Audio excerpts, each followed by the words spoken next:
Welcome to the Great Lakes Fishing Podcast. Today, our guest is Todd Kalish, Deputy Fisheries Director with the Wisconsin DNR. Thanks for joining the show, Todd. Thanks for having me on. We wanted to have you on to talk about Great Lakes fishing in Wisconsin. The 2020 Great Lakes season is kind of starting to wind down. And from your perspective, how did the season go? So the season went great. The fishing opportunities in Lake Michigan and Lake Superior are really diverse.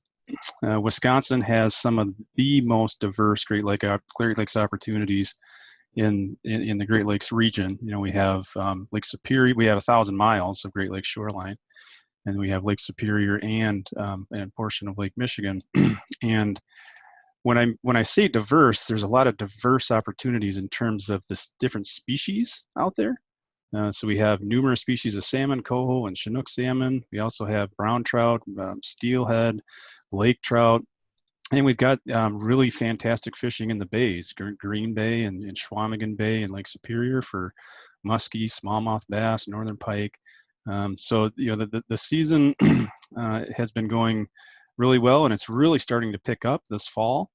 We just got some rain last weekend, so some of the salmon and trout are beginning to move into the harbors and into the bays and into the rivers, and so some of the river and salmon fishing has really been picking up as of late.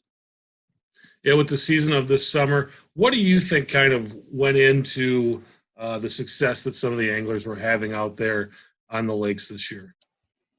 Well, I think that there's a variety of things. One of the things that I think Wisconsin really boasts and can really say that's really unique and great about Wisconsin is that we not only have diverse resources in terms of the types of fisheries out there, we also have amazing diverse opportunities for people to go fishing. So, if you want to enjoy the amazing resources that Lake Michigan and Lake Superior have to offer in Wisconsin, you don't necessarily need a boat. If you have a boat, that's great. You can go out on the main lake. You can fish near shore, fish some of our great bays and some of our rivers, but you can also fish from the piers. You can fish from alongside the rivers.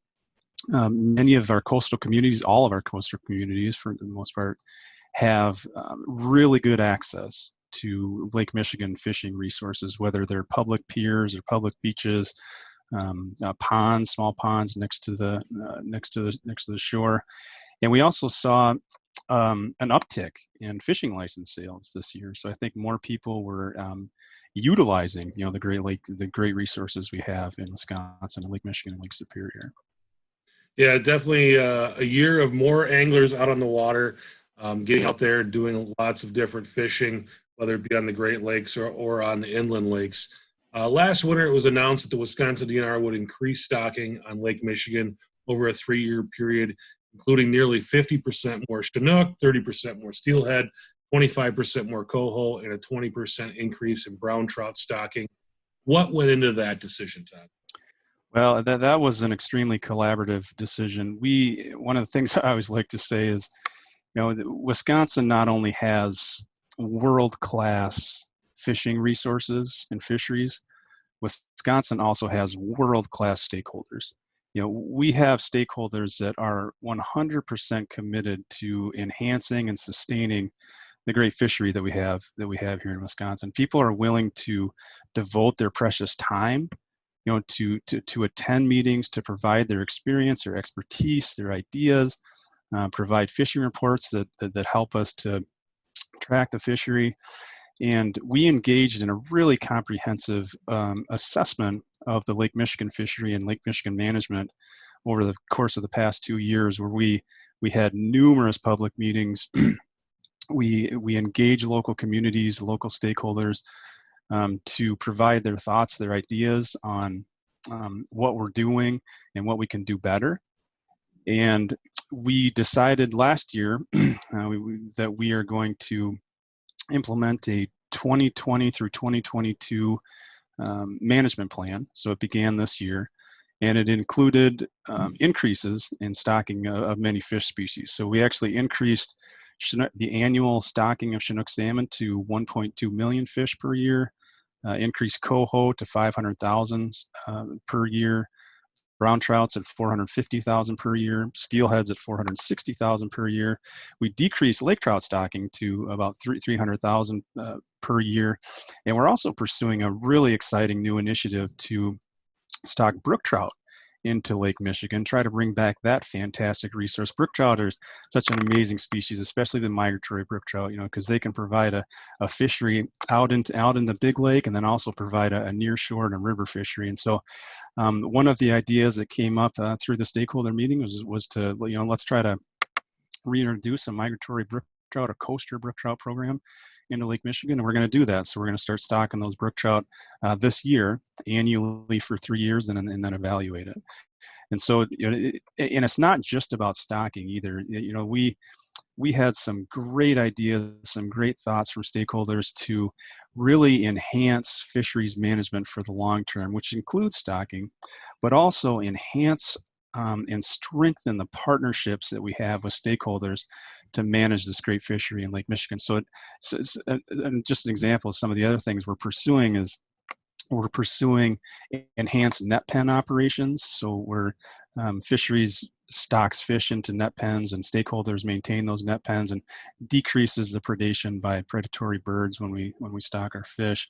Another initiative we started or we're planning is to have charter boat ride-alongs. So fishery staff are going to go out with charter boat folks and actually see what's happening on the water, hear some of their thoughts, some of their ideas for management. We're also working more collaboratively with the aquaculture industry, the private aquaculture industry, to assure that we meet stocking targets throughout the state and in Lake Michigan and in Lake Superior. We're also working to enhance our outreach and education, because as we know, all of us love the fishing tradition in Michigan. We want to pass that on efficiently and effectively. And so we're working really closely with stakeholders and with local units of government and business to really get the word out about how unique and amazing and world-class the fisheries are within Wisconsin waters of Lake Michigan and Lake Superior. Todd, you talked about it a little bit there, and we talked about it throughout the interview, but pen rearing, COVID-19, been the big story in 2020. It's affected your stocking operations. Pen rearing projects were made pretty difficult with the social distancing guidelines. Necessary thing to do, but do you think the inability to do the pen rearing that we normally do, you think that's going to have an effect on the year class, even though we've put more fish in the water? Yeah, it's a good question. So we did make some changes due to COVID-19, and we made those changes because, in our view, our most important resource are the stakeholders. Are the folks of Wisconsin, the people that visit Wisconsin to go fishing, and our staff. And so we wanted to implement procedures and practices that kept folks that enjoy this resource as safe as we possibly could. And so, as you mentioned, we did not do any net pen operations this spring due to COVID-19, and instead we just stocked those fish directly into the water. We don't feel that that's going to have a significant negative impact on the overall fishery. We do stock, we did raise the stocking numbers, so we're stocking more fish than we have in the past, and so we think that will, that's a partial offset to not doing net pens in the spring or in the fall of this year. We also stock every year as well, and so if we have not as great survival, one year, there will be year classes, that we stocked last year and the year before that can help to fill some of those voids. The other thing that I heard you say when we were talking about stocking was lake trout. You're stocking fewer of those. What went into that decision? Everything's going up, but lake trout's going down. Why did you come up with that number? Yeah, so lake trout has been a really amazing story in Lake Michigan. So, lake trout comprise part of the diverse fishery that we have in Lake Michigan, and lake trout have been around for a long time, and they have struggled, and over the course of the last 30, 40, 50 years due to the introduction of invasive species. And Wisconsin DNR, in collaboration with all the other jurisdictions throughout Lake Michigan and the Great Lakes, have been collaborating to restore and bring the lake trout back, and so that they can provide a really good and decent fishery. And we're seeing some really good signs in terms of lake trout restoration. We're seeing better signs in the south portion of the lake than we are in the north portion. But as a result of all the restoration efforts that we've been putting in for many years, since we are seeing more of a self-sustained population out there, we are cutting back on the stocking numbers. So that's actually good news. That's one of the things that we actually shoot for. If we can sustain and create and perpetuate a naturally reproducing population in the lake, that's much more healthy than having to stock year after year after year. So it's actually good news that we're decreasing lake trout stocking in Lake Michigan. It's a sign that they're starting to make some strides towards recovery, and particularly in the south portion of the lake. Awesome. There's a lot of anglers excited about the prospect of more fish in the lake, but there's been some pushback. Lake Huron's forage base collapsed. It's still in the recovering stages.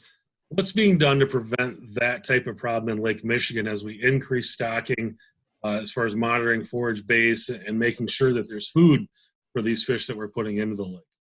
It's a great consideration, and it's many things are being done to continually assess that predator-prey ratio. We don't want too many predators in there to over forage on the prey base, and we have numerous mechanisms and methodologies to assure that we don't tip that balance too far. And one of the things you mentioned, the amazing collaboration we had with stakeholders over the course of the last couple of years, and another initiative that came out of that was some additional surveys, some enhanced surveys from alewives. Because one of the things we heard from some of the stakeholders that attended those meetings was, the agencies, the state and federal agencies, do a great job of surveying Lake Michigan, but we don't have all the resources, and we need help in certain areas. And there was a recommendation to do some spring surveys when the alewives are spawning, to just add some additional data to our data set. And we actually did that this year.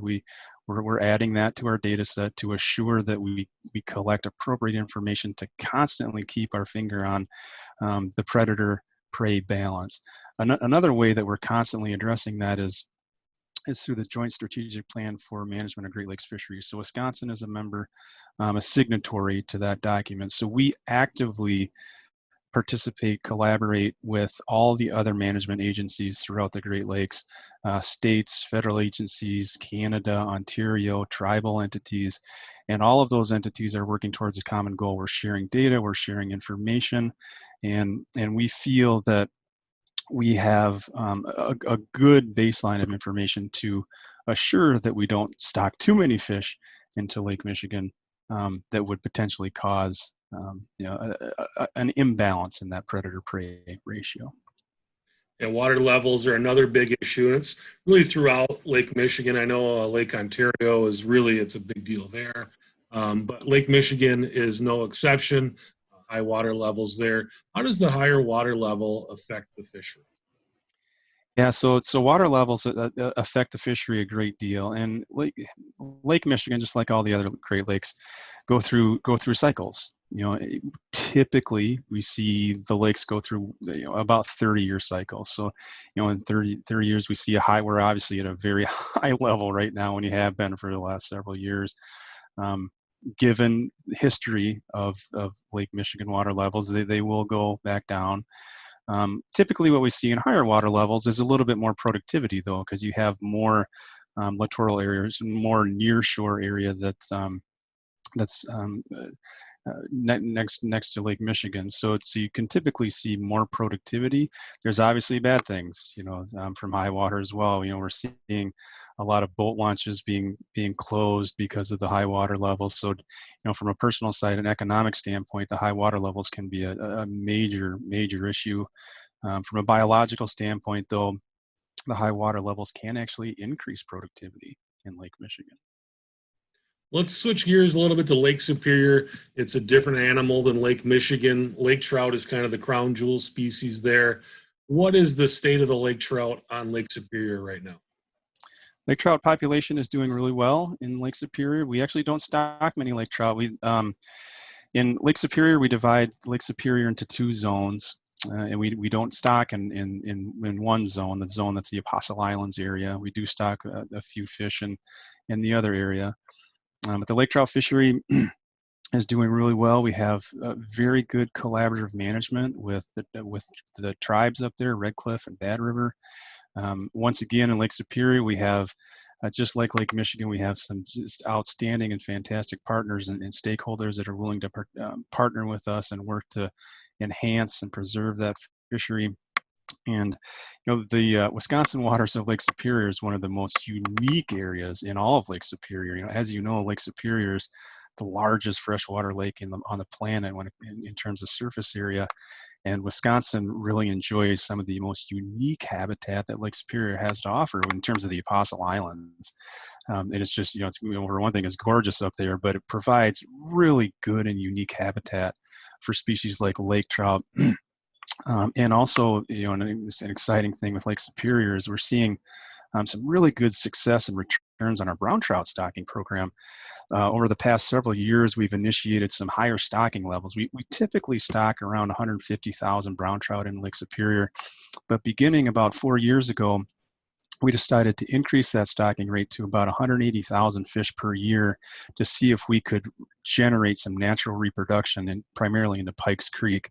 And we've been seeing, we mark all those fish with clips, and we've been seeing nearly a doubling of return rates in terms of angler catches and brown trout. So Lake Superior fishing is really great right now. We're seeing a lot of lake trout fisheries doing really good. The brown trout fishery is really picking up. Chequamegon Bay is really unique as well in Lake Superior, because Chequamegon Bay, you've got the cool water species like walleye, northern pike, you've got yellow perch in Chequamegon Bay. So yeah, Lake Superior is also the fisheries is really good up there. We also have a good splake fishery in Lake Superior. Yeah, there's a quota up there for lake trout in that area that you're talking about, in that Apostle Islands area. And season's about ready to come to an end up there this year. Where are we at for the quota? And maybe just kind of give people an idea of where that number comes from and how that's landed upon. Yeah, so that's a great question. So the Lake Superior lake trout is managed through a quota setting process, and the quota is developed yearly based on survey information that we collect every year. And we collect that information we collect from the survey gets inputted into a model, and then we predict a safe allowable harvest based on the model output. And so every year because the populations go up and down every year, that model is revisited and reran. And this year, we don't anticipate closing down the fishery. We feel that there's enough room there in terms of the amount of fish that are being caught. We don't feel that we're going to go over that safe allowable harvest, and and so that is a positive, because we have gotten into situations where we've gotten real close, or we have even had to close the fishery if too many fish are being caught. However, we feel that that's the most appropriate way to manage that fishery, and we're really open and we're really honest with stakeholders in developing that strategy. We actually have a lake trout taker. It's like a TikTok thing that's on the webpage. On our webpage, it shows how close we're getting to that safe allowable harvest, and let folks know that if we're getting close, we need to do some management action to preserve that fishery into the future for future generations. Todd, I appreciate you coming on today. Is there something you wanted to talk about that I didn't ask you? I'd say probably one of the only things that we didn't really cover is, I think one of the really unique aspects of Wisconsin's Great Lakes fisheries is not only the stakeholders that we have, the diverse resources we have, the diverse opportunities we have, but also the commitment, the true commitment of communities, coastal communities, local units of government, state government, regional entities, in preserving and protecting these resources in Lake Superior. Many communities, lakeshore communities, some of their primary sources of income, they rely on fishery, on the fishing sustainability of Lake Michigan and Lake Superior. And just we have about 178,000 Great Lakes anglers. The Wisconsin Great Lakes fishing generates about $185 million in economic activity every year. And so we really appreciate everybody that takes that uses the Great Lakes fishery and goes out there and takes their kids out and fishing. And we really want to continue to work with local units of government, our partners, to educate folks about the unique, diverse, world-class resources that we have in Wisconsin. And we encourage everybody, if you have time, to get out there and enjoy the amazing Lake Michigan and Lake Superior resources. This is some of the best fishing that we have all year with these fall returns of salmon and trout. If you do choose to go fishing, just make sure that you're safe and you're following all the appropriate guidelines to keep everybody safe during COVID-19. And if folks go out, we wish you good luck. Awesome, Todd. Thank you. If people want to know more about fishing the Great Lakes in the state of Wisconsin, where can they find out more information? Yeah, great. So they, probably your best spot to find information is at our webpage. So our webpage is dnr.wisconsin.gov.